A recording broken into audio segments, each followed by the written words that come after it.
Shalom Ouvracha.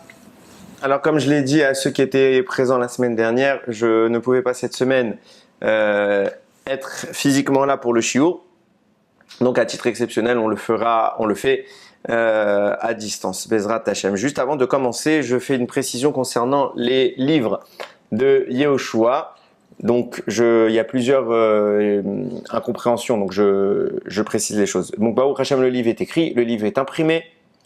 Il est en cours d'acheminement et il y a deux éditions. Une édition de 500 livres pour la France, une édition de 500 livres pour Israël.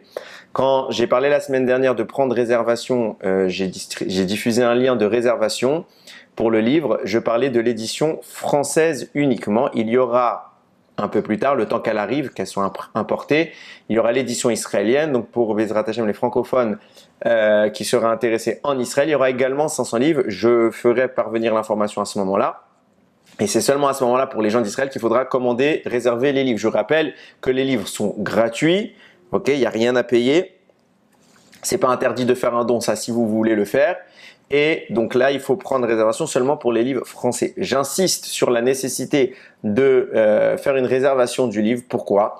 Pour un aspect logistique, à titre vraiment personnel, il faut que je puisse m'organiser parce que tout le monde ne peut pas retenir de tête qui en veut combien, etc. J'insiste que le fait que sur la gratuité du livre, mais elle implique une responsabilité, c'est de le lire. On ne prend pas ce livre-là qui est financé par des gens pour en faire une belle décoration dans la bibliothèque derrière nous. Non, on le prend pour l'étudier, pour le lire. Donc celui qui va vraiment le lire, le prend gratuitement. Celui qui vient, qui le prend gratuitement et qui ne le lit pas, c'est quelque part, c'est un peu du gezel. J'insiste vraiment sur la nécessité de le lire.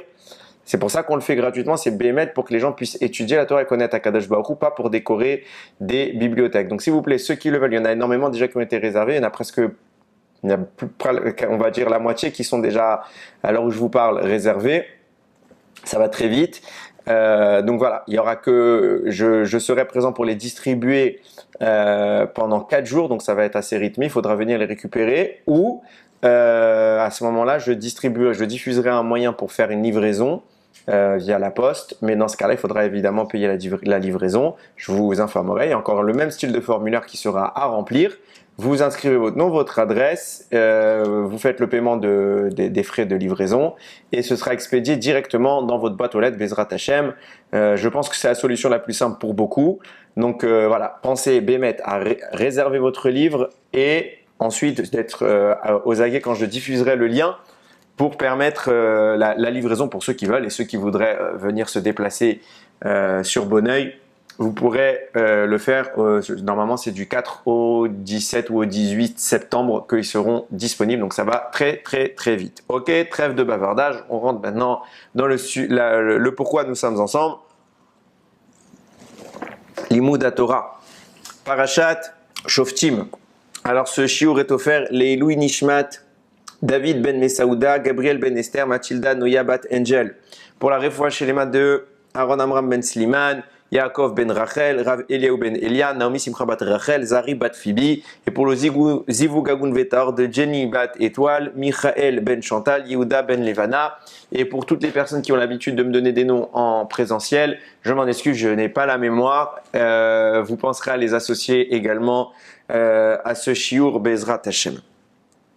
Ok, on entre tout de suite dans le vif du sujet et je vous lis les psukim que j'aimerais un petit peu analyser pour mettre en avant une notion qui est vraiment importante et qui est peut-être pas toujours comprise et qui est apportée par la Gemara. Je vais tout de suite venir dans les faits. Navi mikirbecha me'achecha kamoni. Moshe s'adresse au Ham Israël et il leur dit: un prophète de parmi vous, de parmi le Ham Israël, exclusivement, contrairement à certains détracteurs qui pensaient que l'annonce de ce prophète viendrait de ailleurs. Non, il vient exclusivement du peuple juif. Mais achecha, parmi tes frères, Kamoni, comme moi, comme Moshe, Yakim lecha Hashem Elokecha elav tishmaun. Hashem, il établira pour toi ce prophète et lui, tu l'écouteras. Pas un autre, un de chez nous, désolé. Kechol asher sha'alta me'im Hashem Elokecha bechorev. Comme tu l'as demandé quand on était au mont Sinaï, Beyom HaKa'al, au jour du rassemblement, les morts en disant Losef lishmo et kol Hashem Elokai, vet ha'esha gedola azot lo ereot velo amut. Akadosh Baruch Hu était en train de s'adresser au Ham Israël, il leur a donné les 2 premiers commandements. Et là-bas, le Midrash nous rapporte que les Bnei Israël sont morts. Parce que le dévoilement était trop intense et c'était difficile à supporter pour le commun des mortels, même pour le Ham Israël qui avait vécu une certaine préparation, etc. et qui ont vu les plaies d'Égypte, même pour eux c'était trop grand. Le seul qui arrivait à se tenir encore debout et à supporter le dévoilement, c'était Moshe Rabbeinu. Donc les Bnei Israël, ils sont morts, ils sont ressuscités et ils ont dit Maspik, on ne veut pas encore mourir, donc on arrête tout de suite la transmission et on demande à Moshe Rabbeinu d'être quelque part notre émissaire pour lui continuer l'échange avec Akadosh Baruch Hu et nous transmettre la Torah. Maintenant qu'on a vu qu'Akadosh Baruch Hu parlait Béhémet à l'homme, que Moshe Rabbeinu n'a rien inventé jusqu'à maintenant, que c'est un vrai prophète, alors maintenant on sait, on lui fait confiance. Jusqu'à maintenant, ce n'était pas une confiance totale. Maintenant, la confiance, elle est accordée par le Ham Israël. Et là, on voit que même si Moshe, jusqu'à maintenant, il a fait des miracles, etc., on lui accorde un certain crédit. Mais un crédit qui implique un dogme, c'est autre chose. Pourquoi? Parce que le dogme, il est dur. Et qui nous dit que Béhémet, Dieu nous demande de faire telle et telle chose? Quand Akadosh Baruch Hu te dit, on vient te libérer, je te crois, il y a des miracles, je te crois. Bon, ok, c'est rationnel que le Dieu du peuple juif veuille tout cela pour son peuple. Ok? Mais qui me dit que Béhémet, quand il me dit de ne pas mélanger du lait et de la viande, que c'est pas logique? Qui me dit que Dieu, il a dit ça? Il n'y a aucune raison. Donc pourquoi tu veux que je croie quelque chose de pas cohérent? Là, on avait besoin d'un témoignage de la véracité de la prophétie de Moshe Rabbeinu. On l'a vu. Ça y est, Masmik, on a vu, on te croit. Maintenant, on a peur pour notre survie. Donc, on te demande, maintenant, on te fera confiance. On sait que tu n'inventes pas. Vas-y, toi t'arrives, tu es assez robuste, tu peux y aller. Vayomer Hachem Elai, Hachem, il a dit, et Tivu Asher Diberu, ils ont bien parlé, en clair. Moshe, il est en train de dire quoi? Vous avez demandé, vous avez mis en place le système des prophètes. Il n'y avait pas de prophètes avant. Même les gens qui parlaient à Dieu, ce n'étaient pas des prophètes. Parce que la notion de la prophétie va être de faire descendre des informations pour le peuple. Jusqu'à maintenant, quand Akadosh Baruch Hu s'adresse aux humains, c'est pour eux. Il y a Noach, où Hachem il a quand même mandaté pour annoncer au monde la destruction, ça reste un cas isolé, mais en soi, la notion d'un homme qui vient nous apprendre la Torah du ciel, ça n'existait pas. Akadosh Baruch Hu, il se dévoilait aux hommes, et c'était chacun pour soi. Et ils connaissaient comme ça la Torah, il y avait de l'étude de Torah déjà. Maintenant, le fait de dire que la Torah va être mise dans un format transmis par l'homme, c'est nous qui l'avons demandé. Parce que Hachem n'avait pas fait les choses comme ça. Hachem s'est manifesté présentement devant le peuple, et lui, il a parlé. Il n'a jamais dit « Moshe va vous dire les choses ». Non, le peuple a dit « Je ne peux pas supporter ». Maintenant qu'on a confiance, lui, il parlera. Donc, tu as demandé un prophète, tu auras des prophètes. Tu auras des prophètes. Hachem, il a dit « Ok, tu vois, cher Dibrou, je valide, c'est bien ce qu'ils ont dit ». Navi Hakim Lahem Mikirev Achem. Et donc, du coup, puisque vous avez demandé que dorénavant la parole d'Hachem passe par l'entremise, par la parole d'un homme, alors je placerai pour vous des prophètes, un prophète qui viendra parmi vos frères, Kamocha, comme toi, Moshe, Venatati Devarai Befiv, je placerai ma parole dans sa bouche, Vediber Alehem, Et Kol Asher Atzavenu, et il leur parlera tout ce que nous leur ordonnerons. Pardon, tout ce que je leur ordonnerai, Mechila. Ok, très bien. Maintenant, il va falloir qu'on définisse 2-3 choses. On voit que, comme je l'ai introduit, il y a une difficulté pour le peuple de supporter. Hachem s'adresse au peuple, Moshe y arrive, mais le peuple n'y arrive pas. Donc il y a une mort. Donc il y a une résurrection. On voit qu'Akadosh Baruch Hu voulait continuer. Et que le peuple dit stop. Première chose, pourquoi le format de relation avec le divin, il passe par une mise à mort, dans notre cas. On voit que le peuple ne supporte pas. Donc, je ne comprends pas. Tu sais très bien, Hachem, qu'on n'est peut-être pas au niveau. Tu sais très bien que c'est difficile. Donc, pourquoi tu fais un format qui n'est pas matchim avec nous?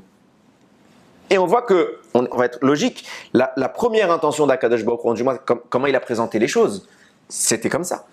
Ça veut dire que si le peuple n'avait pas dit « Maspik », il continue Hachem. Donc il est tué, il est ressuscité, il est tué, il est ressuscité, etc. D'accord, mais pourquoi il faut que ça passe comme ça? Pourquoi il faut que tu te dévoiles tu veux te dévoiler, tu veux qu'il y ait cette relation avec l'homme, mais on n'est pas prêt, on n'arrive pas. On n'est pas compatible avec ce que tu veux. Et on parle de quel peuple? On parle du peuple qui a vu tous les miracles. On parle du peuple qui est sorti d'Égypte. On parle du peuple qui a traversé la mer. On parle de la génération qu'on a qualifiée comme étant la plus grande de toute l'histoire, qui a eu la plus grande proximité avec Akadosh Baruch Hu. Et tu dis quoi? Tu dis, mais même eux, finalement, ils peuvent pas. Alors si même eux, ils peuvent pas, alors personne ne peut. Alors quelques élus, quelques exceptions qu'on va appeler des prophètes, ils pourront. Mais c'est ça le but. C'est qu'il y ait quelques élites qui parlent avec Akadosh Baruch Hu et que tout le reste ce soit simple troupeau qui reste distant et qui écoute. C'est bien. Au Hachem, je suis pas en train de... C'est ce qu'on est tous aujourd'hui. Même les plus grands maîtres de notre génération et même de la majorité des générations de l'histoire, depuis la disparition de la profession et du Beth Amikdash, il n'y a plus de prophètes. Donc l'immense majorité de notre histoire, ça a été sans prophètes. Donc, c'est ça le but. Et même quand il y avait des prophètes, c'était quelques-uns. Et pourquoi pas le reste? Pourquoi c'est pas encore... C'est pas faisable, on a l'impression. On a l'impression que le monde n'y arrive pas. Et puisqu'on voit que l'intention première, parce qu'il faut mettre les choses dans leur contexte, Akadosh Baruch Hu voulait. Et au final, le peuple a dit non. Et Hachem, il dit quoi? Il dit génial. Et tu vois, cher Dibérou, c'est ça que je voulais. C'est bien. Donc on change de format. Il y aura un prophète, et les autres, ce ne seront pas des prophètes. Et Tivou, c'est bien ce que vous avez dit. Je ne comprends pas. Comment ça c'est bien? Tu ne voulais pas comme ça au début. Si c'était bien, il fallait faire comme ça depuis le début. Puisque tu n'as pas fait comme ça depuis le début, c'est que ce n'est pas bien. Hachem, il fait tout de suite la version optimale. Et après, plan B. Donc comment tu peux me dire c'est bien? Premier point. Deuxième point. Il faut bien concevoir que le système d'origine, il va être remplacé par un autre système. Puisque Hachem voulait qu'on parle directement avec lui, enfin du moins qu'il parle directement avec nous. Ça c'était le système optimal. Au final on a dit non, on va envoyer des prophètes. Donc on se rend bien compte que c'est pas ce qu'Hachem voulait et que l'état dans lequel on passe par un prophète qui lui parle et qui nous transmet la parole d'Hachem, ça met un écran entre nous à Kadosh Baruch Hu. Donc ça veut dire que quand Hachem il dit c'est bien, on va faire un système B, c'est que le système B c'est pas celui des prophètes. Pourquoi? Parce qu'il n'est pas aussi bien celui des prophètes. Il n'est pas aussi bien. Et quand vous regardez, il y a beaucoup de commentateurs qui vont critiquer ce système que les ministres ils n'auraient jamais dû demander stop. Jamais dû, ils auraient dû continuer et vivre la relation jusqu'au bout, quitte à mourir. Et pourtant, Akadosh Baruch Hu semble dire que c'est pas si mal. Que c'est pas si mal. D'ailleurs, on va se rendre compte de deux, trois choses. Il y a une problématique plus générale. On sait que Moshe Rabbeinu, on va parler vous avez bien compris que je m'oriente sur le système de transmission de la Torah. Et dans ce système-là, on a un principe, Moshe Kibel Torah Misinaï. Moshe a reçu la Torah au mont Sinaï, c'est acté, tout le monde est d'accord là-dessus. Et quand on dit Moshe a reçu, Moshe Kibel, ça veut dire que c'est comme si on lui avait téléchargé dans l'esprit. Ça veut dire vraiment, Mamash, Akadosh Baruch Hu lui a donné toute la Torah et on nous rabâche énormément cette information que tout ce qu'un jour un Talmid Chacham dira, du plus grand au plus petit, de toutes les générations, Moshe l'avait déjà reçu. Il n'a pas nécessairement formulé, parce qu'il n'avait pas toujours le droit de tout dire, mais il a tout reçu. Il a tout reçu. Et il laissera à chacun de l'histoire de dire ses propres chidushim. Donc si moi j'ai un mérite un jour dans ma vie de dire un chidush, Moshe il l'avait, mais il me l'a laissé. Il a pas voulu me le voler. Très bien. Donc le jour où Moshe est monté au Har Sinaï, les jours où Moshe est monté au Har Sinaï, donc 40 jours, il a tout reçu. Maintenant on s'interroge sur pourquoi il y a besoin encore après ça de prophétie. Si on dit que la Torah est un contenu d'information, de connaissance, de manière de s'approcher d'Akadosh Baruch Hu, c'est comme ça qu'on le définit. Très bien. Une fois que tu l'as reçue, même si elle est infinie, ok, on sait qu'elle est infinie, qu'il y a toujours des ramifications, ok, Moshe a tout reçu. Pourquoi après cela, Moshe est encore prophète? Ma question, elle veut dire quoi? On voit qu'il y a deux éléments. Première chose, si Moshe reçoit tout au Har Sinaï, donc tout ce qui va nous léguer, même s'il y a des choses que nous on dira plus tard, ça il va pas les dire Moshe Rabbeinu. Donc au moment de Har Sinaï, Moshe a reçu toute la Torah, mais on se rend compte qu'il va pas tout dire. Je parle pas des parts qui ne lui reviennent pas, je parle des parts qui lui reviennent à lui. Il y a des éléments qui nous montrent bien que la Torah a été donnée de façon progressive. Et c'est en effet les 10 commandements ont été donnés d'un coup, les tables. Une grande partie du texte du Chumash a été donnée, mais au fur et à mesure, Moshe, il écrivait. Ça a duré pendant 40 ans. 40 ans où Moshe écrit de la bouche d'Akadosh Baruch Hu. Donc la fin de l'écriture de la Torah, ok, donc on va dire le livre de Bamidbar, parce que le reste, le livre de Devarim, c'est Moshe Rabbeinu qui va le dicter lui-même, mais la fin de Bamidbar, on le voit bien, ne se passe pas au moment où on est dans Parashat Yitro, on est devant le Har Sinaï. Ça se passe beaucoup plus tard, beaucoup plus tard, puisqu'il y a eu des événements post-Matan Torah.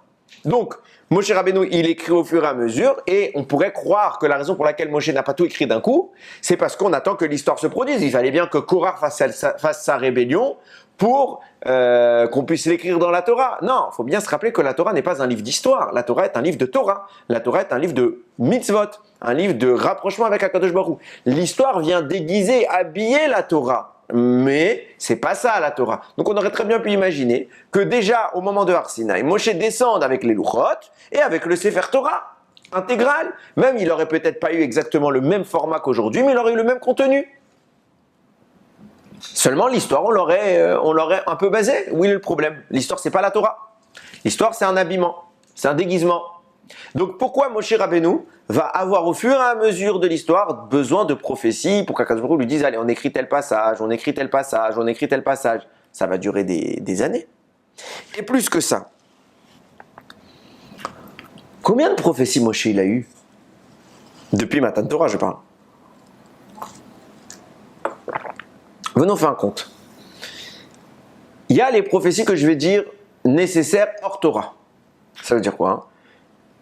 Le peuple doit se déplacer. Le peuple, il y a eu dans l'histoire, on l'a vu, il y a eu des rébellions, donc il fallait bien savoir ce qu'Akadosh Baruch Hu voulait faire. Il a fallu qu'on soit puni quand on s'est rebellé, par exemple, contre la faute des explorateurs. Akadosh Baruch Hu a fait un décret qui n'existait pas encore, du moins il n'avait pas encore été prononcé. Donc là, oui, je conçois parfaitement qu'il y ait un dévoilement d'Akadosh Baruch Hu envers Moshe Rabbeinu. Mais si on prend tout ça en compte, chaque voyage, chaque fois où le peuple juif a eu besoin d'un dévoilement particulier parce qu'il s'est passé un événement, ça fait pas beaucoup de dévoilements, hein. Il y a eu 42 voyages, et il y a eu 10 fois où les Bnei Israël ont fauté dans le désert. 10 fois, c'est tout. Donc, il faudrait 52 prophéties, et encore, même pour les voyages, il n'y a pas toujours besoin d'une prophétie, mais venez, on exagère, 52 prophéties sur 40 ans. 52 prophéties, c'est fait 52 fois où Moshe il parle avec Akadosh Baruch Hu. Or, on sait que c'est pas ça. Pourquoi? Parashat Be'alotra, Myriam, à la fin de la paracha, va faire du Lashon Hara sur Moshe Rabbeinu. Ok? Et elle va dire, comment ça se fait qu'il divorce de sa femme, alors que nous aussi on est des prophètes, et pourtant on ne divorce pas de nos époux et de nos épouses. Donc pourquoi Moshe Rabbeinu divorce de sa femme? Et vient Akadosh Baruch Hu, et il se manifeste subitement. Myriam et Aaron n'ont pas eu le temps d'aller au mikvé, de se préparer, parce qu'il fallait tout un état de préparation pour recevoir la prophétie. Ils n'étaient pas prêts, donc ils n'arrivent pas à recevoir la prophétie. C'est très douloureux pour eux de ne pas être prêts. Et c'est ce qu'Hachem a voulu leur prouver. Leur dire, voilà la différence entre vous et Moshe. Vous, je vous parle une fois de temps en temps. De temps en temps, vous avez le temps de vous préparer. Vous pouvez avoir entre-temps, puisque c'est assez espacé, vous pouvez avoir une vie marital, vous pouvez avoir un conjoint, mais Moshe ne peut plus avoir de conjointe. Pourquoi? Parce que je lui parle tout le temps, tous les jours, non-stop, on parle. Et donc si Moshe, à chaque fois qu'il doit retourner dans une vie intime avec son épouse, il va devoir après encore se repréparer, ça prend du temps, je ne peux pas lui parler tous les jours. Donc comme je dois lui parler tous les jours, il ne peut pas se permettre de revenir à un statut normal. Le Ramban écrit, Meforash, que chaque fois qu'Akadosh Baruch Hu parlait avec Moshe Rabbeinu, c'était dans le même état, dans la même dimension que Matan Torah. Ce qui vous explique pourquoi Moshe n'est pas retourné à sa femme. À Matan Torah, Akadosh Baruch Hu il a demandé aux Bnei Israël de s'éloigner des couples. Les couples devaient s'éloigner pendant 3 jours pour se préparer. Mais comme Moshe il est resté en permanence dans ce niveau de Matan Torah, il ne pouvait pas retourner avec son épouse. Ok. De là, j'apprends quoi? De là, j'apprends que Moshe il parlait tous les jours avec Akadosh Baruch Hu. Pour dire quoi? Elles sont où toutes ces prophéties? Si tu me dis il a reçu toute la Torah, déjà en 40 jours, il a quoi encore à recevoir? Il y a quoi? Il y a une autre Torah? Si tu me dis lui donner des informations de gestion du peuple, d'accord, c'est pas à ce point-là besoin de parler tous les jours. Amavdil. Un président, il peut donner des consignes, Et il va pas te dire à tous les jours, il va vérifier, il va aller appeler ses ministres, et puis ses ministres qui vont appeler les maires de chaque ville, etc. Et moi je me rappelle plus des mots. C'est pas grave. Chaque représentant, les députés, etc. On va chercher mes mots. Chaque représentant, ils vont à chaque fois ça marche pas comme ça. Ils donnent une consigne, l'information elle est là. Après, ils laissent les choses se faire. Il n'y a pas besoin de dire tous les jours, allô, c'est fait, c'est comme ça, t'es bon, t'as vérifié, non, là tu tournes à gauche. Non, c'est bon, m'explique. Qu'est-ce qu'Hachem il a dit à Moshe pendant 40 ans? Non-stop, tous les jours, tu lui parles. Qu'est-ce que tu as à lui dire? Elles sont où les infos? C'est quoi ce qu'il lui a dit? Si tu me dis que c'est comme Arsina, il dit le Ramban, Nachmanide, pardon. Comme Arsina, et donc il y a un dévoilement, qu'est-ce que tu lui dévoilais? Il manque des infos dans la Torah. Alors il lui disait, écrire peut-être le texte. Tous les jours, il a écrit. Si Moshe Rabbeinu a mis 40 ans à écrire le Sefer Torah et il fallait qu'Akadosh Baruch Hu lui dise tous les jours, ce n'était pas un super bon sofer.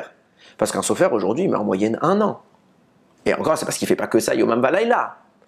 Donc 1 an, c'est déjà pas mal. Mais pas 40 ans. Et puis c'était pas un problème le temps d'écriture, parce que Moshe, il a écrit 13 Sifrei Torah avant de mourir. Le jour de sa mort. Bon, même si c'était un peu de la magie, entre guillemets. Ok, vous comprenez la question. Donc, qu'est-ce qui s'est passé? Qu'est-ce que nous apportent toutes ces prophéties et de quoi on parle? Alors, on va rentrer maintenant dans un raisonnement. On va commencer à réfléchir.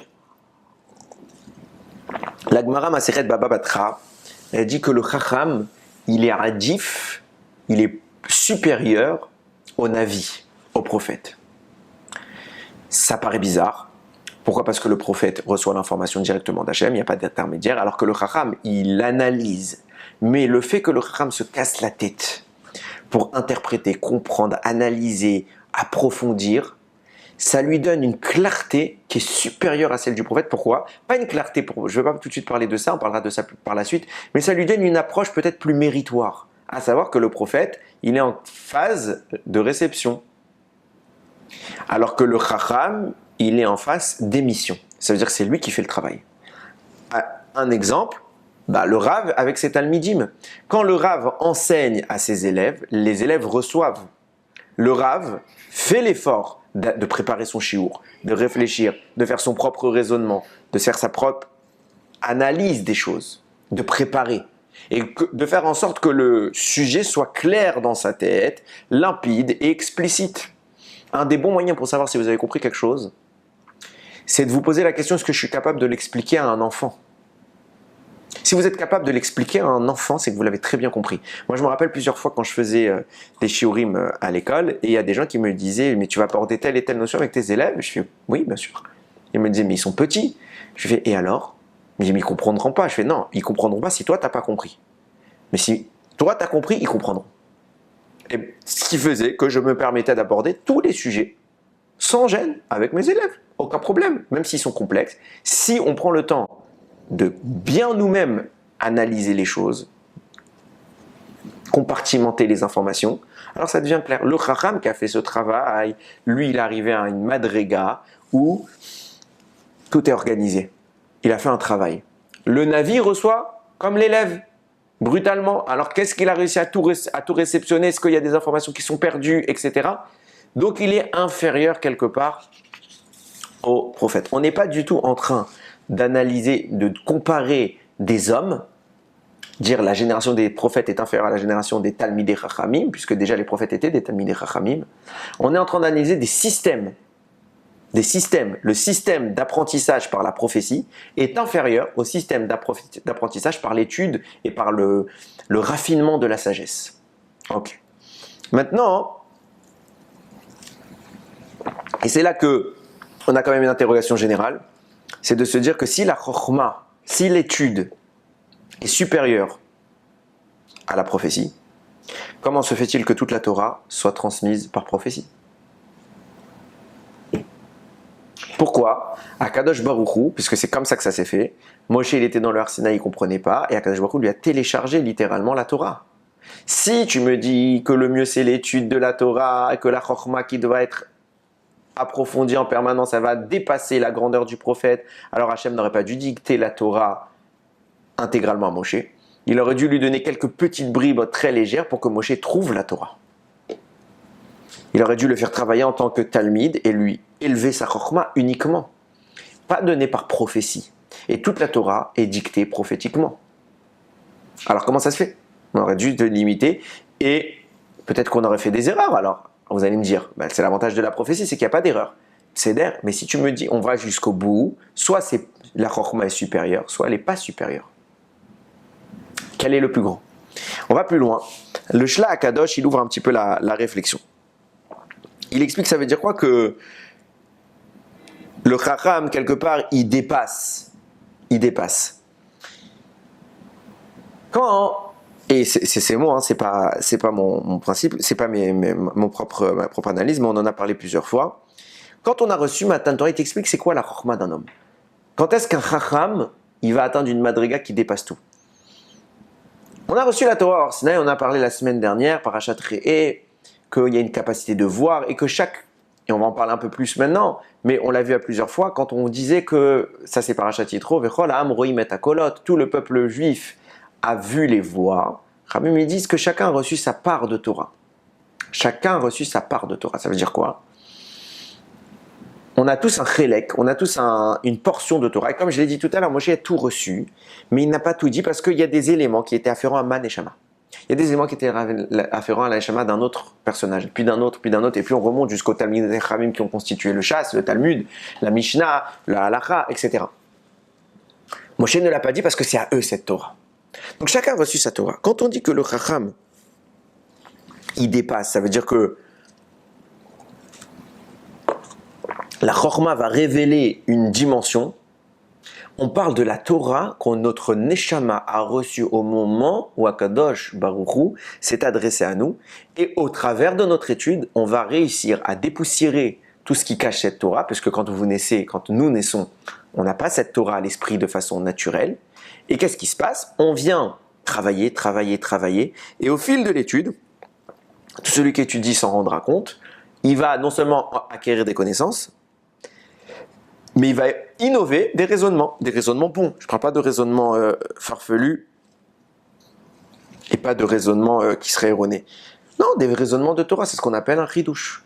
Quand vous avez un chidouche, vous êtes en train de vivre, vous êtes en train d'exprimer au monde votre Matan Torah. C'est ça la Torah. Il y a ma Torah, il y a ta Torah, il y a sa Torah, il y a la Torah de tout le monde. Chacun il a sa Torah. La chorma, c'est ça.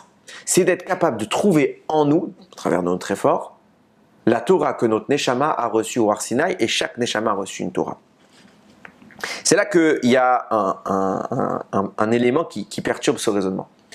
Je comprends ce que dit le Shla Akadosh. La Chorma va me permettre de révéler ce que mes oreilles ont entendu, ce que ma Neshama a entendu. Très bien. Sauf que ma Neshama n'a pas tout entendu. Pourquoi? Parce qu'on a dit stop. On a entendu Anochi, Velo Yelechek, Elokim Achim. Donc les deux premiers commandements. Mais ça s'est arrêté là. On n'a pas tout reçu. Puisqu'on n'a pas tout reçu, comment tu peux me dire que je peux tout retrouver? Je ne l'ai pas reçu. Si tu me dis que toute la chorma de ma vie que je vais exprimer, c'est quoi? C'est ce que j'ai déjà reçu au Har Sinaï. Le seul qui a tout reçu, c'est Moshe Rabbeinu. Mais nous, on n'a pas tout reçu puisqu'on a arrêté. Ah, après, on est passé par le quoi? Par le canal prophétique. Mais c'est Moshe qui a tout reçu. Alors, elle est où ma Torah à moi? Elle est où ma Torah à moi? Et puisque j'ai pas tout reçu, je peux pas tout transmettre. Puisque le seul qui a tout reçu, c'est Moshe. Moshe n'a pas tout dit. Vous avez compris? Ah, regardez le raisonnement. Enfin, je ne sais pas si vous avez compris, parce que je ne vous vois pas en vrai, mais vous m'avez compris. On a déjà parlé de ça plusieurs fois, j'ai déjà cité ce Sfat Emet là, et je vais le réintroduire dans cette idée. C'est écrit dans Masechet Avot, Be'asara Ma'amarot Nivra Olam.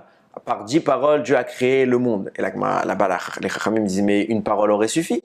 Non, 10 paroles. Pourquoi 10 paroles? Pour récompenser les tzadikim qui maintiennent le monde créé par 10 paroles et pour punir les Rechaïm qui détruisent le monde qui a été créé par 10 paroles. Vient le Sfat Emet et il nous explique pourquoi on parle de récompenser les tzadikim qui ont maintenu le monde par 10 paroles et punir les Rechaïm qui ont détruit le monde par 10 paroles. Il nous dit en réalité, on parle du Ham Israël qui a pour les tzadikim, et on parle de rachat en question, on parle de paro. De quoi on parle?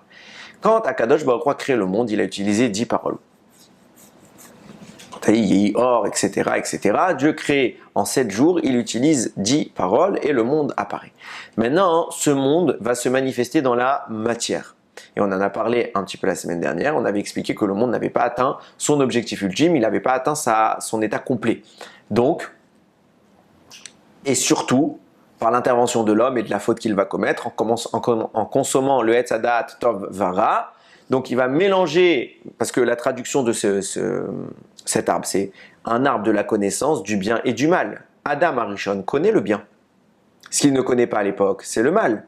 Donc la seule chose qu'il doit apprendre, il doit atteindre une connaissance, c'est la connaissance du mal. Si je connais déjà le bien, il n'y a pas besoin d'avoir un élément qui m'apporte cette connaissance du bien, je l'ai déjà. Donc on aurait dû appeler cet arbre l'arbre de la connaissance du mal. Non, l'arbre de la connaissance du bien et du mal. Pourquoi? Parce que la faute d'Adam Arishon a eu pour conséquence de mélanger le bien et le mal. Donc c'est la connaissance du bien et du mal ensemble, alors qu'avant le bien et le mal étaient séparés. Ce qui a été introduit comme erreur dans le monde, c'est la confusion entre le bien et le mal. De sorte, et c'est l'exemple que je donne tout le temps, qu'en effet, si un homme mange un jour pas cachère, sa neshama souffre de douleur, mais lui, il profite. Le pas cachère n'est pas mauvais en termes de goût. Le pas cachère est mauvais en termes d'alimentation spirituelle. Vous ne pouvez pas dire que tout ce que mangent les goïms, ils n'aiment pas, sinon ils ne mangeraient pas. Ils mangeraient tous cachère. Donc le débat n'a jamais été de croire qu'on parle de la santé. Le débat n'a jamais été de croire qu'on parle du goût. Aucun rapport. Le débat se trouve exclusivement sur un statut spirituel. Ok.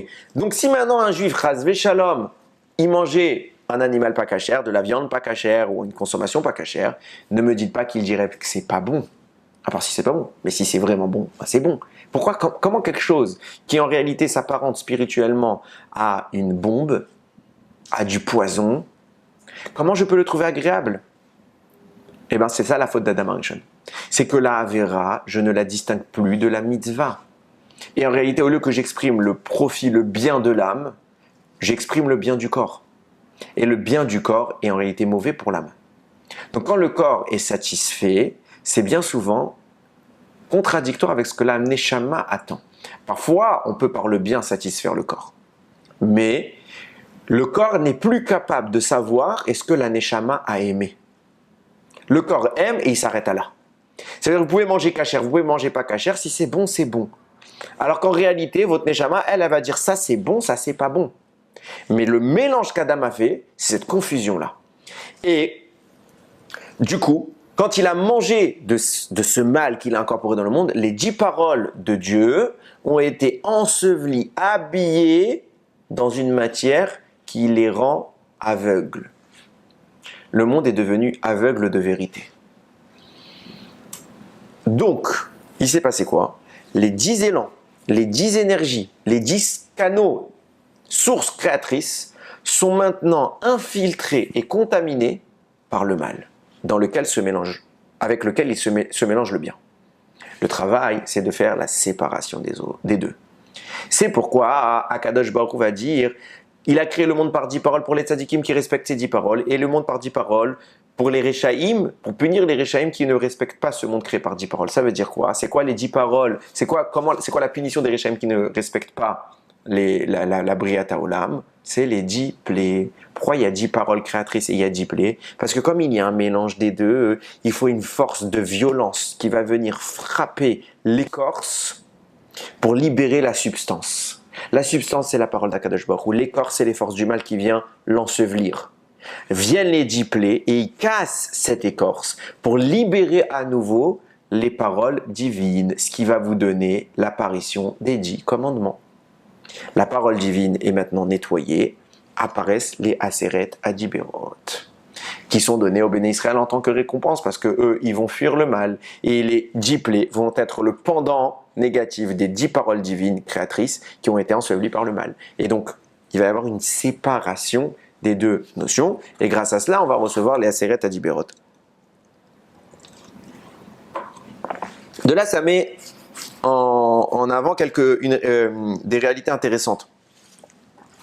Première réalité que ça met en avant, c'est la dynamique qui relie les Aseret Adiberot avec la création du monde. Bereshit, les 10 paroles, puisque ça a été contaminé par le mal, c'est la nature. Aseret Adiberot, c'est l'âme de cette nature.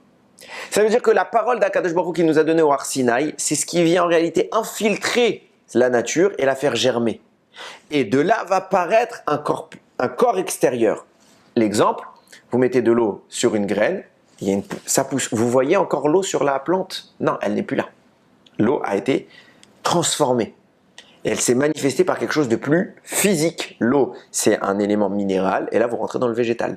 Donc, on a travaillé cette structure, mais à la base, ce qui a animé, c'est et l'eau et le soleil. Ça a fait une photosynthèse, il y a de l'énergie, hop, ça se produit. On connaît le schéma de nos cours de biologie, et ça se produit. La source première qui alimente, on ne la voit pas. Le monde est comparable au corps, qui a une âme. Et l'âme du monde, c'est la parole qu'Akadosh Baruch Hu a prononcée au Har Sinaï. Et le travail du Ben Israël, c'est de mettre en avant cette parole en fuyant la réalité qui a été conséquente à la faute, qui est celle de Bereshit. C'est d'ailleurs là que on va revenir juste quelques psukim avant ce que j'ai cité. On a compris l'idée du besoin de libérer la parole d'Akadosh Baruch Hu. Et pour ce besoin, on avait besoin d'une chose violente, c'était les 10 plaies. C'est écrit comme ça quelques psukim avant les nôtres. Ki ata ba'al haaretz asher Hashem Elokecha noten lach. Lo tilmad lasot ketoravot hagoyimaim. Quand tu viendras dans la terre qu'Hashem, la terre promise, Eretz Israël qu'Hashem il t'a promise, tu n'apprendras pas à faire les abominations que ces gens là-bas y font. Lo imatse vechat. Donc voici les abominations que je veux surtout pas voir, entre autres. Maravir beno bito baesh. Il y avait des gens, ils sacrifiaient leurs enfants. Ils les envoyaient dans les flammes, leurs fils ou leurs filles. Ça, je veux pas voir. Kosem, kesamim, meronen ou menachesh ou mechachef. Tout ce qui va être les pratiques un peu occultes, donc les enchantements, la magie et les mauvaises augures. Vechover et chaver, ceux qui utilisent des charmes. Veshoel ov veideroni, vedoresh el ametim. Donc tous ceux qui vont utiliser des moyens pour aussi connaître le futur. Donc là on parle ici par exemple Shoel el ametim, c'est la nécromancie, ça veut dire s'adresser aux neshamot des morts, etc. par des derachim, par des chemins impurs. Kito avat Hashem, kol osele, tout cela c'est abominable pour Hashem. C'est pour ça qu'Hashem allait dégager ces peuples qui font cela. Et il conclut Tamim tiye im Hashem Elokecha. Tu seras intègre, tam, avec Akadosh Baruch Hu, ton Dieu. Vient le Sfat Emet et il analyse les pratiques occultes dont je viens parler là, qui consistent à essayer de connaître un peu l'avenir au travers d'une connexion avec des défunts, au travers de plein de sortilèges. Le Sfat Emet le compare, enfin l'analyse comme étant le pendant négatif de la prophétie. La prophétie consiste en effet également à avoir des informations du ciel, dans le même dessin parfois que ce que feraient les devins ou tout ce qu'on vient de parler, toutes ces avérotes là, mais dans un derer ta'or, dans un cheminement de pureté. C'est quoi la différence finalement? Puisqu'on vise le même résultat. Pourquoi ce chemin-là il est bon et ce chemin-là il est faux? C'est quoi la nuance? Et surtout, quel est le mécanisme qui les diffère? Écrit comme ça le Sfat Emet. Le Sfat Emet dit c'est quoi tous les mécanismes interdits? C'est tout ce qui passe par Bereshit. Les mécanismes permis, c'est tout ce qui passe par Aseret Adiberot. Ça veut dire quoi? Quand ton rapport avec ces informations-là se fait sur le crible de la nature, de la matérialité, de l'expression de Bereshit qui est enracinée, qui est impactée par le mal, alors forcément c'est mal. Akadosh Baruch Hu n'est pas contre le fait qu'on sache certaines informations, celles qu'il veut bien nous révéler évidemment, mais le risque d'accéder à ces informations, c'est la facilité. Il y a une manière facile d'y accéder. Et c'est devant nous, c'est toutes les forces obscures, toute l'impureté. Ça, c'est assez facile. On peut vite devenir un rachat. Quelqu'un qui veut devenir un rachat, ça lui prend quelques minutes. Quelqu'un qui veut devenir un tzaddik, c'est tout l'effort d'une vie. Ça, Akadosh Baruch Hu, il te dit, si tu veux te lier et connaître ces infos, tu peux dans les deux cas, puisque Zéléomatzéa, Sa Elokim, tout ce qu'Akadosh Baruch Hu, il a fait équivalent dans le bien et dans le mal. Donc il n'y a aucun problème. Tu vas arriver au même résultat, tu as deux drachim, tu as deux cheminements. Un facile, un très difficile. Mais sache que celui qui est facile, il est imprégné de mal. Il est imprégné d'impureté. Donc en te connectant à ces informations-là, tu entres en toi toutes les forces du mal. Et tu deviens tamé, et loin de Dieu. Alors qu'il y a un chemin beaucoup plus compliqué, mais beaucoup plus pur et beaucoup plus noble, qui s'appelle la névoie. Si tu es dans le rapport avec Anochi Hashem Elokecha, donc la réhabilitation de la parole d'Akadosh Baruch Hu qui a été purifiée des forces du mal, alors puisqu'il n'y a plus de mal, il n'y a plus de mal. Tu arriveras peut-être à la même information, mais tu seras sorti de cela encore plus grand. Et là, on en arrive à notre problème. C'est que finalement, comment on vient de décrire les choses, c'est que la névoie, la prophétie, qui est le pendant positif, Akadosh Baruch Hu ne réprime pas, au contraire, tout de suite après ces psukim-là, c'est là que je vous commence nos psukim à nous, qui a dit « Je placerai pour vous des prophètes ». Donc, on voit bien que c'est l'opposé. La prophétie, qui est le pendant à toutes ces abominations, passe par quoi? Passe par l'adhésion aux 10 paroles de la Torah. Donc, en clair, passe par la Torah. Évidemment qu'un prophète, c'est quelqu'un qui étudie la Torah. Mais là, je suis en train de définir les choses de telle sorte que quoi? J'ai l'impression que je ne sais plus distinguer qu'est-ce qu'est un prophète, qu'est-ce qu'est un chacham. Parce que pour avoir la prophétie, il faut analyser la Torah. Que dit le Sfat Emet? Qu'est-ce qui vous permettra d'accéder à cela? C'est les 10 paroles de la Torah, les 10 commandements. Donc en clair, le limoud à Torah. Il faut fuir Bereshit, qui est malheureusement contaminé, pour vous concentrer vers la Torah. Alors je ne comprends pas. C'est quoi? C'est un prophète ou c'est un chacham? Et tu peux pas me dire que c'est les deux pour l'instant. Pourquoi? Parce qu'on a dit que le prophète est supérieur au chacham, donc c'est que c'est pas la même chose. C'est quoi la différence? Cette phrase que j'ai citée en conclusion, Tamim tiye im Hashem elokecha, sois intègre avec Hashem ton Dieu, elle ne laisse pas sans nous rappeler une autre phrase qu'Akadosh Baruch Hu a dit à notre papa, qui s'appelle Avraham Avinu. Il lui a dit là-bas, juste au moment où il lui a changé son nom, il lui a pas encore changé, il s'apprête à le faire. Vayi Avraham ben Tishim Shana vetesha Shanim. Avraham était âgé de 99 années.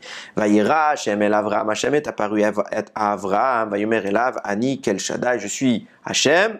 Italer les fanaï, marche devant moi, veillez tamim, et sois tamim.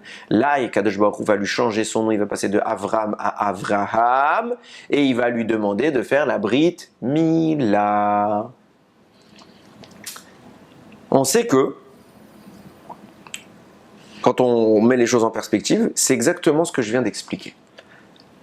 Quand Akadosh Baruch Hu demande de faire la Brit Mila, c'est le moment où il va donner le vrai nom à Avraham. On sait qu'un enfant reçoit son nom à sa Brit Mila. Avraham va passer de Avram à Avraham. C'est là qu'il est né Avraham. Jusqu'à maintenant, c'était Avram.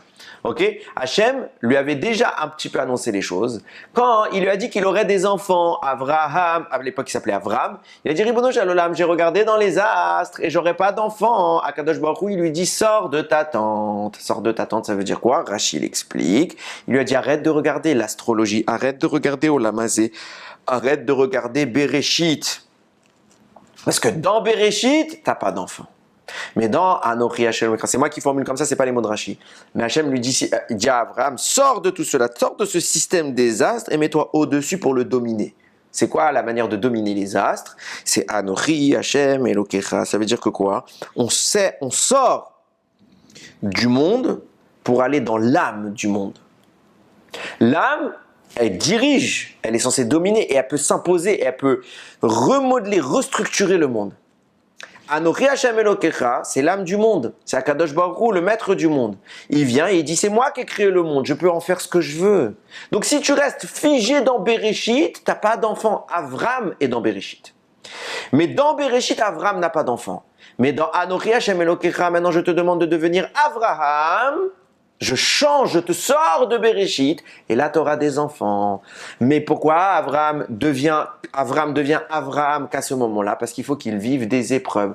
De même que dans le chapitre que je vous citais tout à l'heure de Pirkei Avot, qui parlait des 10 paroles créatrices, là-bas, le Pirkei Avot cite également 10 épreuves d'Avraham.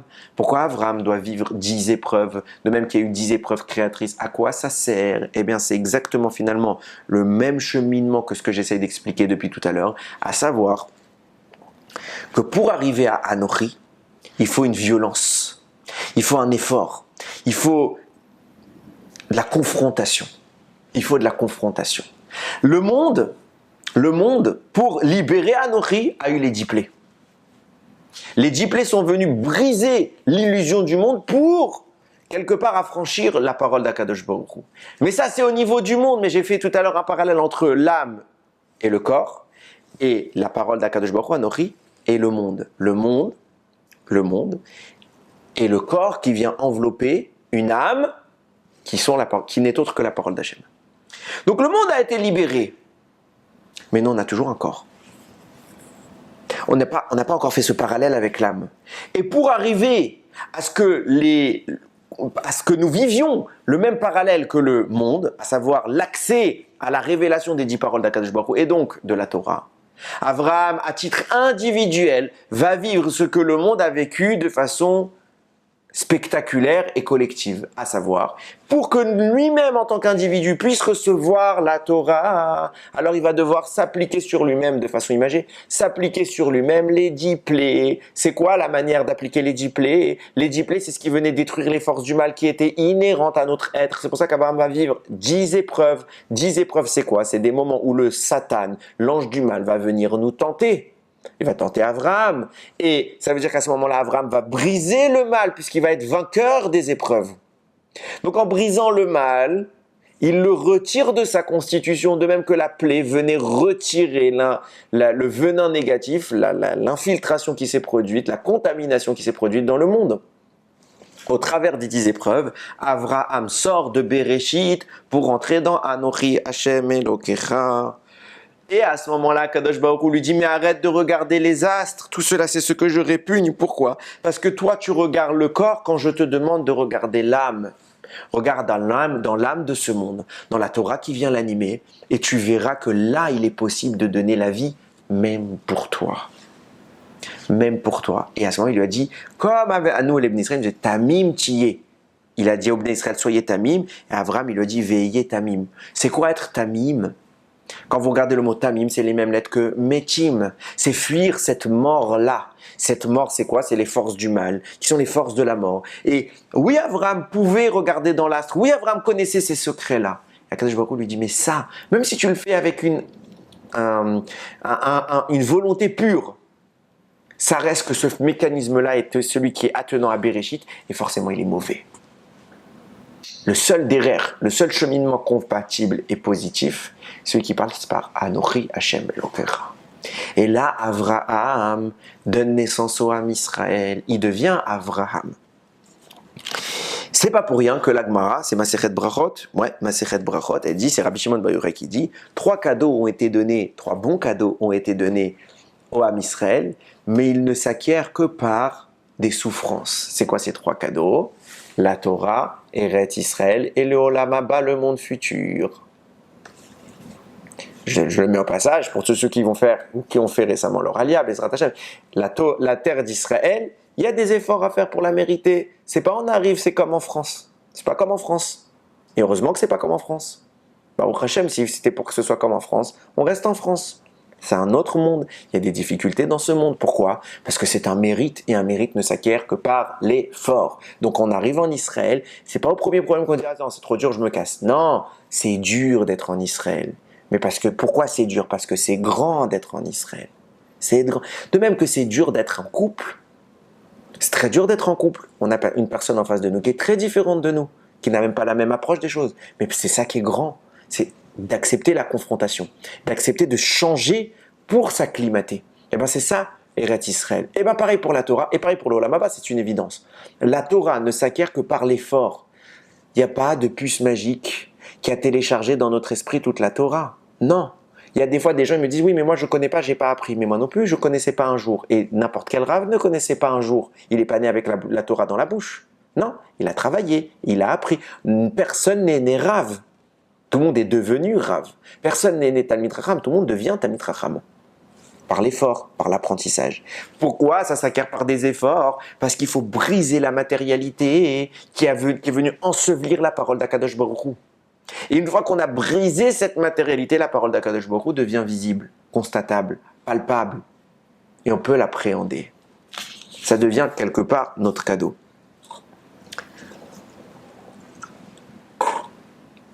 C'est exactement ce qui est la différence entre les deux systèmes que j'ai évoqués, à savoir les nécromanciens, les Ovot et Idéonim, tous ceux qui cherchent à voir le futur par un côté occulte.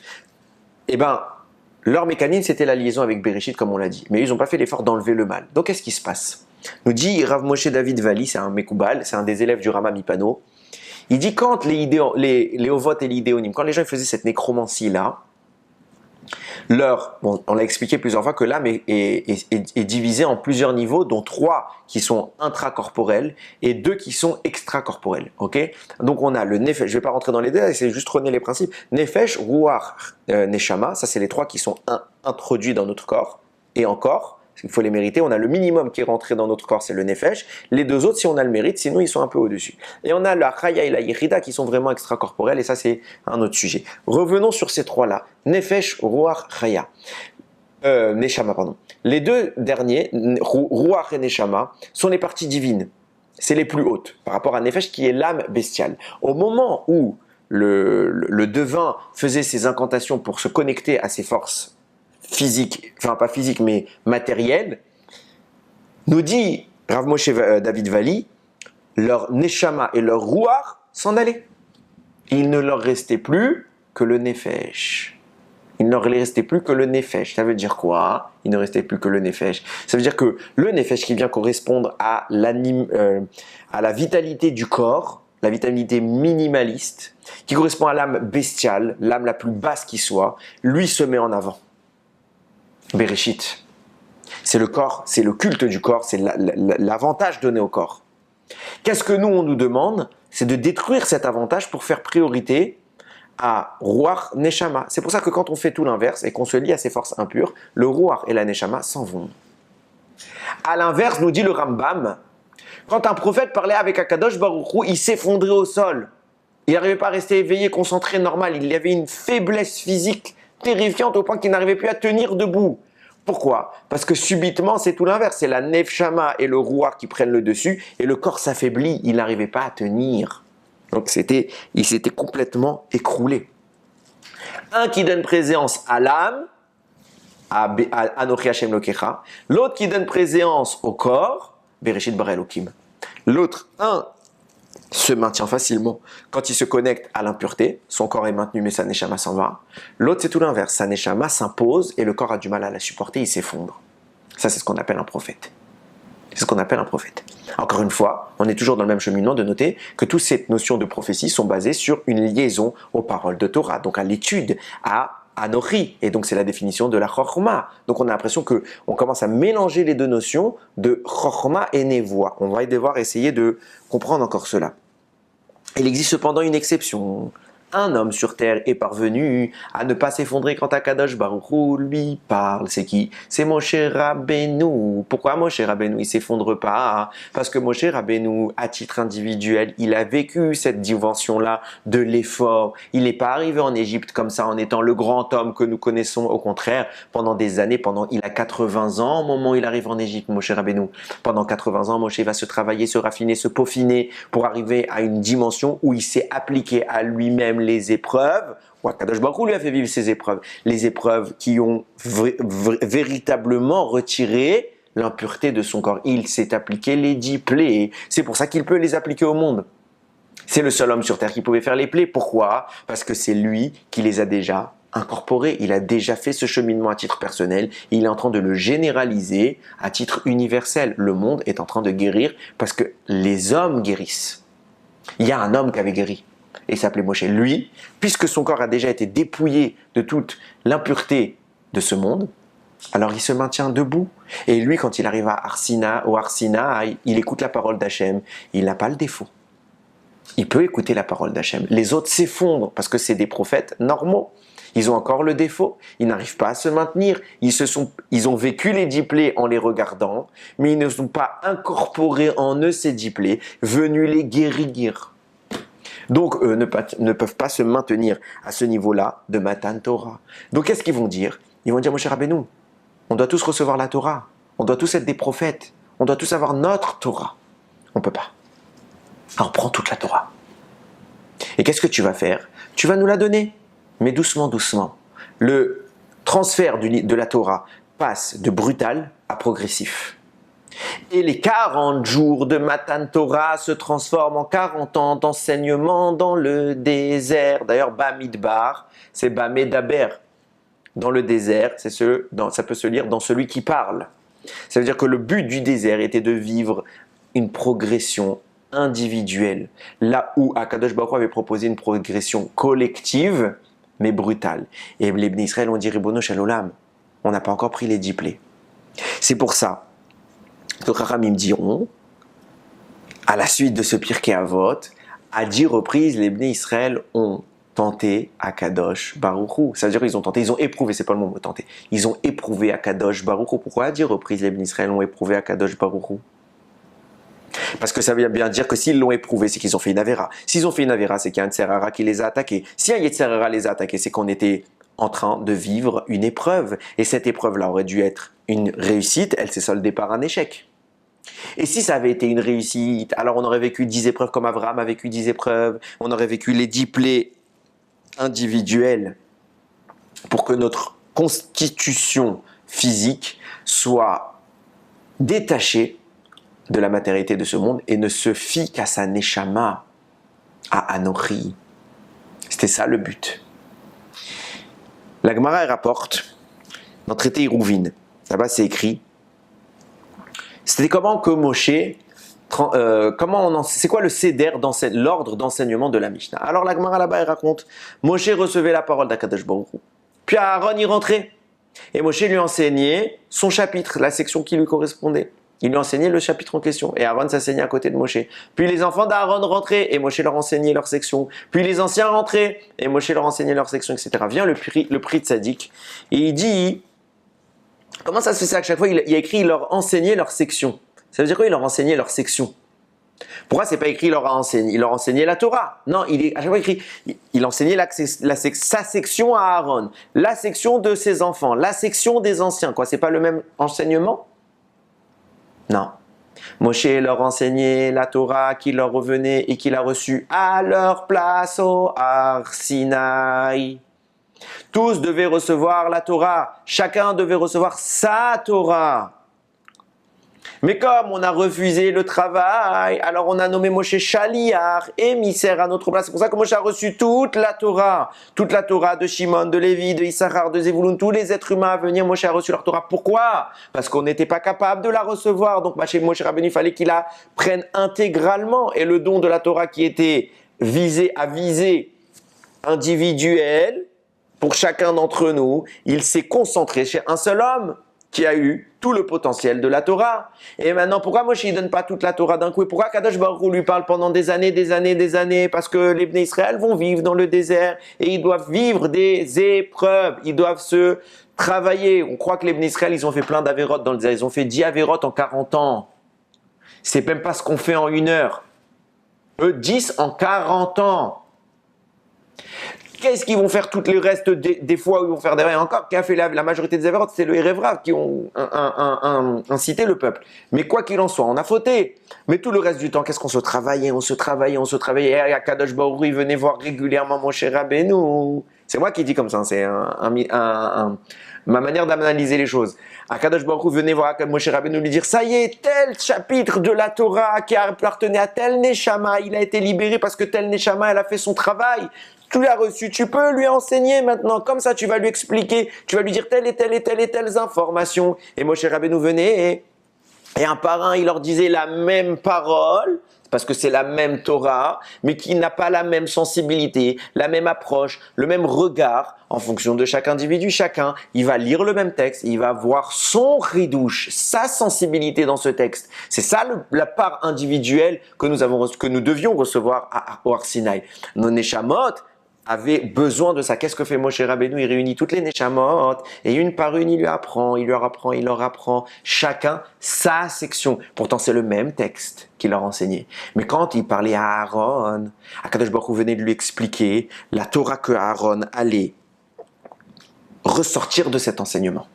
Puis après les enfants d'Aaron, de ce même enseignement, les enfants d'Aaron ont une Torah. Et après les anciens, de ce même enseignement, les anciens ont une Torah. Et de même pour les Bnei Israël. Et Moshe les recevait un à un pour que chacun puisse avoir son chélek, sa Torah, comme l'a dit le Shla Akadosh. Tout ce qu'un Talmid Chacham, il va révéler dans sa vie, c'est quoi? C'est la parole qu'il a reçue prophétiquement, quasiment, à Matan Torah. Pourquoi on parle de prophétie? Parce qu'a priori, c'était une prophétie. Et on avait posé la question, mais finalement, cette transmission s'est interrompue. Donc, elle a été remplacée par Moshe Rabbeinu. Donc, Moshe Rabbeinu, c'est est intervenu, du moins, pour remplacer, pour faire ce travail à notre place. Mais à la base, c'est une prophétie. Et si Moshe n'était pas devenu l'intermédiaire, eh ben, on l'aurait reçu de façon prophétique. Donc on a l'impression que la chorma, le travail d'une personne qui va se bonifier, se purifier, c'est un plan B. C'est pas le plan A. Ça veut dire qu'Akadosh Baruch Hu, vous venez lui donner de vive voix. Et au final, il doit, Moshe maintenant, attendre au lieu de 40 jours, il doit attendre 40 ans. Qu'on soit prêt, qu'on sera prêt. À chaque fois, notre Torah nous la révèle. Et Chachamim nous disent, on en a déjà parlé, Moshe, il est contraint de revenir à chaque fois pour nous révéler les chidushim de notre Neshama.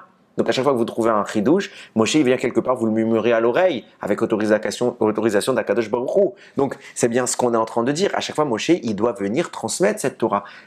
Donc on est dans quoi? On est dans un plan B. La chorma c'est le plan B, alors que la prophétie c'était le plan A. Comment on a pu dire qu'un chacham il est supérieur à un prophète? Quoi, le plan A il est moins bien que le plan B? Réponse définitive. Nous dit le prix. Alors d'ailleurs c'est ce qui est intéressant, j'ai oublié de vous le dire. Tout ce que je viens de vous dire, c'est ce qui dit. C'est ce que dit le prix de Tzadik sur le premier passage de la paracha de la semaine qu'on avait bien analysé ensemble. Et là-bas, il dit voici que je vous donne devant vous aujourd'hui la beracha et la malédiction. Et on avait remarqué que c'est écrit ré et regarde au singulier et écrit noten ifnechem au pluriel. Je donne devant vous. Regarde, je donne devant. On aurait dû dire je regarde, je donne devant toi. Une des expressions supplémentaires que nous donne le prix de Tzadik par rapport à ce qu'on a pu donner la semaine dernière, c'est ré et regarde. Et je mets devant vous au pluriel. Pourquoi? Parce que je mets devant vous la même Torah, mais chacun doit avoir un regard individuel dans cette Torah, comme je viens de l'expliquer. Maintenant, puisque ce regard-là aurait dû être transmis prophétiquement, comment ça se fait qu'on est passé avec la chorma? Finalement, par le travail de l'intellect, c'est pour ça que c'est difficile d'étudier la Torah. Il faut vivre la douleur, l'effort, pour libérer, pour s'appliquer les 10 plaies. Parce que la Torah ne s'acquiert qu'avec de la souffrance. Et donc il faut qu'on se, quelque part, mortifie, pas mortifier au sens chas v'shalom, mais il faut qu'on se fatigue avec l'étude de la Torah, on se casse la tête pour briser l'écorce et qu'elle se révèle. Donc le chacham doit maintenant se casser la tête pour libérer cette Torah. Et il s'applique entre guillemets les 10 plaies, mais objectivement, Akadosh Baruch Hu, c'est pas ce qu'il voulait, puisqu'il voulait la donner prophétiquement. Vient de nous dire Rachamim, le prix de Tzadik, il écrit 2 choses très intéressantes. Il y a plusieurs reprises dans la Gemara, dans le Talmud, vous verrez la phrase Halakha le Moshe Misinaï. On a une halakha et on dit cette halakha nous a été transmise par Moshe au mont Sinaï. Et ça fait force de loi. Quand c'est une halakha le Moshe Misinaï, c'est comme si ça avait écrit dans la Torah. C'est pas écrit dans la Torah, mais c'est comme si ça avait été écrit dans la Torah. Nous dit le prix de Tzadik, il dit mais c'est quoi? C'est halakhot le Moshe Misinaï qu'ils ont été transmises, ces lois qui ont été transmises à Moshe au Har Sinaï. Réponse du prix de Tzadik, il dit non. C'est quoi ces halakhot? C'est l'analyse, la chorma de Moshe Rabbeinu. C'est le fruit de son étude. Moshe étudie. Il est prophète, il a tout reçu, mais il étudie. Qu'est-ce que ça veut dire? Puisque tu as tout reçu, t'as quoi à étudier? Pourquoi il étudie? Parce que Moshe s'applique en permanence ce travail des 10 plaies, des 10 épreuves de purification pour faire vivre en lui la neshama de ce monde, cette Torah. Sans ce travail-là, qui est le fruit de la chorma, la Torah est ensevelie dans un corps et elle devient Bereshit au lieu de Anochi. Moshe fait vivre la Torah par la chorma.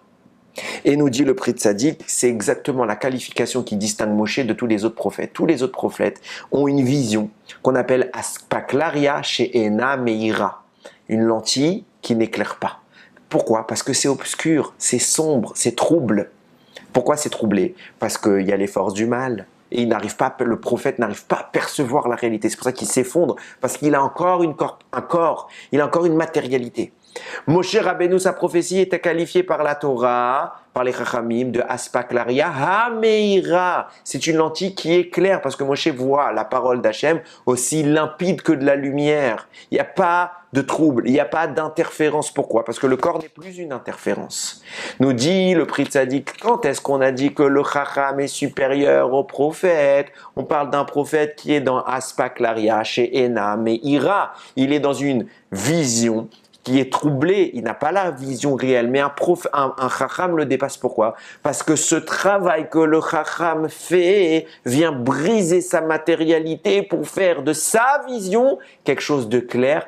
Aspaklaria Hameira.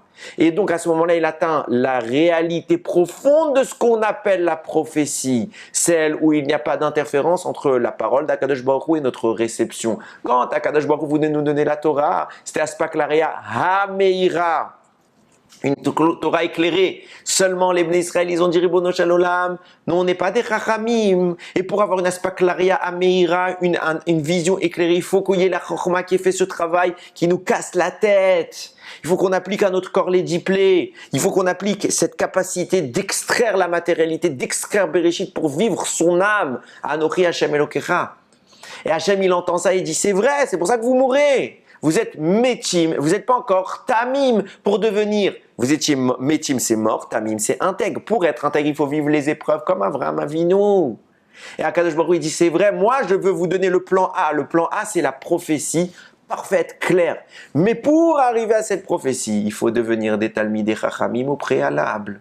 Parce qu'un prophète, il a l'information. C'est quoi la différence entre Moshe et les autres prophètes? C'est qu'il était plus talmid chacham qu'eux. Et donc, dans la prophétie d'Akadosh Baruch Hu, il n'y avait plus d'obscurité, il n'y avait plus d'écran corporel. Et là, c'est ce qu'on appelle la chokhma. Comme ça, il écrit le Pri Tzadik. La chokhma, c'est quoi? C'est d'être capable de voir la parole d'Hachem, cette prophétie, dans un contexte éclairant, de limpidité. Donc, en réalité, le chacham est plus grand que le prophète, parce que le chacham est l'expression la plus intense de la prophétie. Celle où il n'y a plus d'encombre. Comment il a fait ça? Il a vécu l'épreuve de la souffrance. Il a vécu l'épreuve de l'effort. Les Bnei Israël, ils sont devant Har Sinaï, ils disent Ribono Shel Olam. On n'a pas encore fait ça. On n'a pas encore fait les efforts. On n'arrive pas encore à supporter. On s'en rend compte, on meurt. On est métim, on n'est pas tamim. Akadosh Baruch Hu, il dit, ils ont compris. Ils ont compris. C'est ça que j'attends du Ham Israël. J'attends pas la simplicité. J'attends pas la simplicité. J'attends l'effort, l'effort, l'effort, l'effort. Viens Moshe Rabbeinu, il dit, vous allez recevoir de la prophétie, des nouveaux prophètes, mais il faut que ce soit tout le monde des prophètes. Tout le monde doit être prophète. Akadosh Baruch Hu, il parle à Moshe Rabbeinu, Yomam Valaïla. Pourquoi il arrive à Yomam Valaïla, à approcher le divin en permanence? Parce qu'il reçoit la Torah, il se travaille, il se travaille, il se travaille. Il n'y a pas de retour au corps. Et c'était ça la discussion avec Myriam et Moshe. Myriam, à un moment, elle dit, mais il y a un retour au corps. Moshe, il est tellement haut qu'il a effacé cela. Il a effacé cela. Attention, ne pas voir dans mes paroles l'ascèse. De vivre comme des moines, exclus du monde, se mortifiant, se privant d'une relation familiale, etc. C'est pas du tout ce que la Torah demande. Du moins, pas encore. À un moment, on va vivre une relation qui n'est plus corporelle. Il y aura toujours des relations qui seront spirituelles. Okay? Mais avant de pouvoir faire cela, il faut vivre dans le corps, comme Myriam l'a dit. Pas comme Moshe. On n'est pas encore Moshe, mais Moshe, c'est ce qu'on doit viser. Ce que certaines croyances revendiquent par l'ascèse, par l'isolement, par l'éloignement, par toute la destruction de cette matérialité, c'est pas le bon derrière. Le bon derrière, le bon cheminement, c'est de détruire notre corps au travers de la manifestation de notre âme. Et comment on manifeste notre âme? En étudiant la Torah, en faisant les mitzvot, en se rapprochant d'Akadosh Baruch Hu. Pas autrement. Pas autrement. Et quand on en arrive à ça, alors la Chokhma va venir faire ce travail et elle va ronger les défauts de notre corps pour le purifier au point où on pourra se tenir et écouter la parole d'Akadosh Baruch Hu. C'est quoi écouter la parole d'Akadosh Baruch Hu? C'est étudier sa Torah. La parole d'Hachem, elle est là, Rabotai. Elle est encore là. Elle est dans toute la science que nous ont transmis nos Chachamim. Cet effort, il faut le faire. Il faut analyser les textes. Et je sais que je le répète et que ça fait partie du sujet que j'aborde le plus, mais il n'y a pas de plus grand travail, il n'y a pas de plus grande importance que le Rama à la Torah, que la fatigue, que le labeur pour la Torah. S'il n'y a pas de labeur, il n'y a rien. La facilité n'existe pas. Quand vous voyez quelqu'un qui tout de suite il devient un immense Talmid Chacham, c'est que c'est un faux. C'est pas possible. On peut vite devenir, il y a des Talmid Chachamim jeunes, mais ils ont travaillé énormément en très peu de temps. Ils ont tellement concentré ce temps-là qu'ils ont fait l'effort de 20 à 30, 40, 50, 60 années de travail. Donc oui. C'est ce que nous raconte l'histoire de Rabbi Elazar ben Azaria, qui dit « Je suis comme un homme de 70 ans ». Chachamim nous disent « Alors Hachem, il a fait vieillir d'un coup comme un homme de 70 ans parce qu'il avait que 18 ans et il était déjà le chef de toute la communauté. Et il était gêné, alors Hachem l'a vieilli pour pas que ce soit gênant. » Vient le Rambam, il dit « Mais comment ça Hachem, il a vieilli ?» En réalité, Kakadosh Baruch Hu, il a permis ce vieillissement parce qu'en réalité, Rabbi Elazar ben Azaria, en 18 ans, il a fait l'équivalent de 70 ans d'études. Donc il a eu le corps d'un homme fatigué de 70 ans à 18 ans. Donc c'est pas le temps dont je parle, c'est l'absence d'effort. Si quelqu'un sent beaucoup d'effort, il étudie 20-30 minutes par jour, il se dit « Ah ça y est, moi je suis un Talmid Chacham », redescends sur terre, t'es strictement rien. T'es strictement rien. Même en faisant des années d'études, on n'est encore rien. Alors toi tu vas en 3 minutes, tu crois que tu vas devenir un Talmid Chacham? Non, seul l'effort. Et même si on ne devient pas un Talmid Chacham, ça veut dire quoi un Talmid Chacham? Ça veut dire qu'on ne devient pas un robot, un ordinateur de connaissances. Au fond de nous, notre âme, elle est beaucoup plus puissante. On est des prophètes à ce niveau-là. Ça veut dire quoi? On n'entend pas Kadosh Baruch Hu nous parler. Mais sachez qu'à chaque fois que vous aurez un chidouche dans votre vie, chaque fois que vous allez comprendre quelque chose que vous n'avez pas compris, c'est Dieu qui vous a parlé. Et que, même si vous n'avez pas entendu une voix, votre âme, elle a entendu cette voix. Et elle l'a transmise à votre corps, à votre cerveau, pour qu'il puisse l'écrire, pour qu'il puisse l'enseigner. Ne gâchez pas ça. C'est vos moments de prophétie à vous. La véritable chorma, c'est la véritable prophétie. C'est ça la prophétie. C'est comme, c'est pas mes mots, c'est le Pri Tzadik. Il dit, il y a 2 niveaux dans la prophétie, celle qui a une vision qui n'est pas éclairée, ça c'est inférieur à la chorma. La chorma, c'est la vision éclairée. C'est une prophétie, c'est pour ça que la Torah est transmise par prophétie. À l'homme qui a la vision éclairée, parce qu'il a fait ce travail où il s'est appliqué tout cet effort. Ne baissez pas les bras. Ne baissons pas les bras, pas que vous, je m'inclus. Ne baissons pas les bras. En permanence, il faut se battre. Il y a des sujets difficiles qu'on n'arrive pas à appréhender.